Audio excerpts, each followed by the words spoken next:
নমস্কাৰ, স্বাগতম জনাইছোঁ আপোনালোকক মই এটি নতুন ভিডিঅ'লৈ। আজি মই ভাল খবৰ দিবলৈ ভিডিঅ'টো আপোনালোকৰ আগত দাঙি ধৰিছোঁ।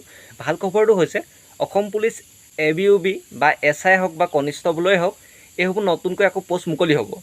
লগতে ADRE থাৰ্ড গ্ৰেড ফ'ৰ্থ গ্ৰেডৰ নতুনকৈ পোষ্ট মুকলি হ'ব। এই কথা জনাইছে CM মহোদয়ে নিজে, আৰু যি বাক্সাত নিৰ্বাচনৰ প্ৰচাৰ চলি আছে তাতে তেওঁ এই কথা উল্লেখ কৰিলে। যিহেতু 10 অক্টোবৰ তাৰিখে প্ৰায় 40,000 নিযুক্তি পত্ৰ প্ৰদান কৰিব, তাৰ পিছতে প্ৰায় নৱেম্বৰ মাহত অসম পুলিচৰ ABUB SI, ABUB কনিষ্টবল বা APR কনিষ্টবল বা APR SI ড্ৰাইভাৰ আৰু ADRE থাৰ্ড গ্ৰেড ফ'ৰ্থ গ্ৰেডৰ নতুনকৈ পোষ্ট মুকলি কৰিব। এই কথা মই জনাবলৈ আজি ভিডিঅ'টো আপোনালোকৰ আগত দাঙি ধৰিলোঁ, আৰু এটা মই নিউজ দেখুৱাই লৈছোঁ। নিউজৰ এটা মই স্ক্ৰিপ্ট ৰাখিছোঁ, আৰু সেই স্ক্ৰিপ্টটো আপোনালোকে চাই লওক, তাৰপিছত আপোনালোক ক্লিয়াৰ হ'ব ভালদৰে। নিউজৰ হেডলাইনটো এনেদৰে দিয়া আছে: বাক্সাত বিজেপিৰ কাৰ্যকৰ্তা সন্মিলনত মুখ্যমন্ত্ৰী। 10 অক্টোবৰত 40,000ক নিযুক্তি পত্ৰ প্ৰদান কৰি প্ৰকাশ কৰা হ'ব চাকৰিৰ নতুন বিজ্ঞাপন। বাক্সাত যিহেতু BTR নিৰ্বাচনৰ তেওঁ যি প্ৰচাৰ চলাই আছে, তাত তেওঁ উল্লেখ কৰিছে 10 অক্টোবৰ তাৰিখে তেওঁলোকে 40,000 নতুনকৈ নিযুক্তি পত্ৰ প্ৰদান কৰিব খানাপাৰা ফিল্ডত।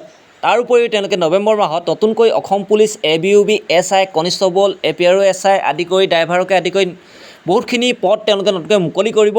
তাৰ উপৰিও ADRE থাৰ্ড গ্ৰেড ফ'ৰ্থ গ্ৰেডৰ নতুনকৈ বহুত বেছি পদ মুকলি কৰিব।